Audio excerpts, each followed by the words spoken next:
Hola chicos y chicas, ¿qué tal? Yo soy Tiempo con Juan Diego, y hoy hablaremos de algo muy serio, un tema que ha dejado consternados a muchos, y pues es el porqué de que la comunidad de Worldbox está decayendo. Esto debido a que hice un directo hablando de esto, y la gente me preguntaba que, ¿cómo era esto posible, si solo estaba creciendo más y más? Pues déjame decirte que las apariencias engañan. Para ponerlos en contexto, este año ha sido el más próspero para Worldbox en general, creándose una gran comunidad y obteniendo millones de descargas, y si todo iba color de rosa, pero de finales de abril para acá, la comunidad de Worldbox ha venido decayendo rápidamente, tan rápido como subió. ¿A qué me refiero con comunidad? Pues me refiero a la gente que juega el juego semanalmente, que crea contenido, que consume contenido de este, que lo apoyan. La verdad es que estábamos sorprendidos por lo grande que esto se había vuelto debido a que Worldbox no es un juego que sea rentable para una comunidad, es decir, no tiene novedades cada día o rentables como sería el caso de otros juegos como Fortnite, Minecraft, entre otros que son muy apoyados o que tienen novedades diarias las cuales el público desea saber. Worldbox no es así. Worldbox tiene actualizaciones grandes cada 2 a 3 meses y más nada. En el transcurso de ese periodo el juego se queda seco, es decir, si se van revelando poco a poco las cosas que vendrán, pero para un canal que solo se dedique a Worldbox eso es muy poco, y aún más para una comunidad ansiosa.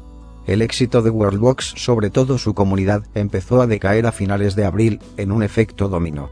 La primera ficha que cayó fue TikTok. Creadores de contenido como Banquita Worldbox o Worldbox con Dari empezaron a obtener menores visitas de las esperadas. Ellos se preguntaban, ¿cómo era esto posible, si ahora hacían mejores vídeos y se esforzaban aún más? La verdad es que no se le prestó mucha atención a esto, y ellos continuaron creando contenido. Si todo iba decayendo cada vez más, esto era serio. Básicamente vídeos de TikTok que tenían más de 100.000 vistas pasaron a tener solo 10.000, y estamos hablando de TikTok que como todos ya sabemos tiene un algoritmo 1.000.000 de veces superior al de YouTube. ¿Qué pasaba? ¿Acaso su contenido se había vuelto monótono, aburrido, malo? Pues la verdad no, esa no fue la causa del declive en TikTok. Su contenido seguía siendo bueno, pero su público estaba desapareciendo. Tan grave es el caso que a día de hoy, vídeos sobre actualizaciones bien hechos de Worldbox solo alcanzan las 6.000 vistas en una cuenta de más de 50.000 seguidores, un fracaso total. No me quiero imaginar la frustración de los creadores. Yo al principio pensaba que esto no iba a afectar a la comunidad de YouTube, pero más equivocado no pude estar, porque desde agosto para acá este efecto dominó ya ha golpeado con fuerza a todos los youtubers de Worldbox. Desde la comunidad anglófona hasta la hispana, ha habido un decrecimiento en las vistas enorme. Básicamente canales en inglés con vídeos de más de 100.000 vistas pasaron a 10.000 o vídeos de casi 1.000.000 a 100.000 o menos. La próxima ficha en caer serán las ventas del juego. Calculo que para este y el próximo mes las ventas decrecerán considerablemente. Ahora sí, conociendo la situación, y como esto es un efecto dominó que va afectando poco a poco diferentes sectores, que lo causó, eso no es muy difícil de responder, pero no fue una sola cosa, sino varios factores combinados lo causaron. Primero, vuelta a la normalidad. La pandemia ha ido cesando, y el público infantil, que es el que más consume Worldbox, lo ha ido olvidando o ha tenido menos tiempo para interactuar con él. Segundo, eliminación masiva de la piratería. No es coincidencia que TikTok haya sido el primer lugar en que se evidenció del declive de Worldbox. Esto va fuertemente ligado a que la mayoría allí son niños, los cuales no tienen obviamente dinero propio con que comprar el premium, y sus padres no están dispuestos a pagarles el juego, y al eliminarse la piratería no pudieron acceder a las siguientes versiones, aburriéndose de este de una vez por todas. Sé esto porque he hablado con personas que les pasó esto, y pues si bien la piratería no es buena, dicen que todo debe ser moderado, y cortar la piratería tan bruscamente ocasionó un gran daño a la comunidad. Esto es innegable.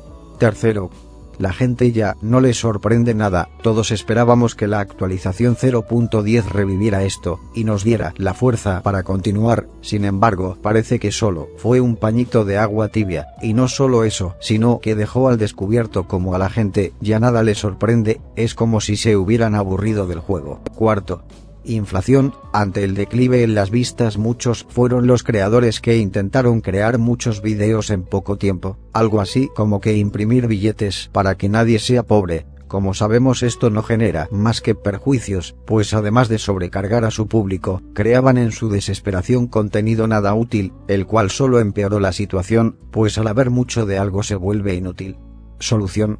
Respuesta: no hay solución. Es normal que la comunidad baje, pero si algo sabemos es que la salida de este Steam definirá si la comunidad sigue decreciendo o logra consolidarse. Postdata: esto hará que llegue a mucha gente. Sin embargo, el juego una vez en Steam aumentará de precio, lo cual sumado a la situación actual, no parece la mejor idea. Conclusión.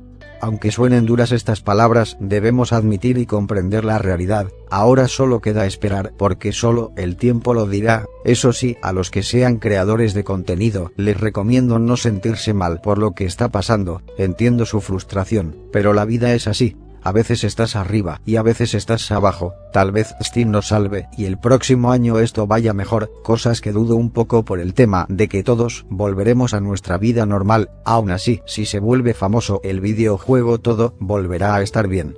Eso ha sido todo por hoy, hasta un próximo video.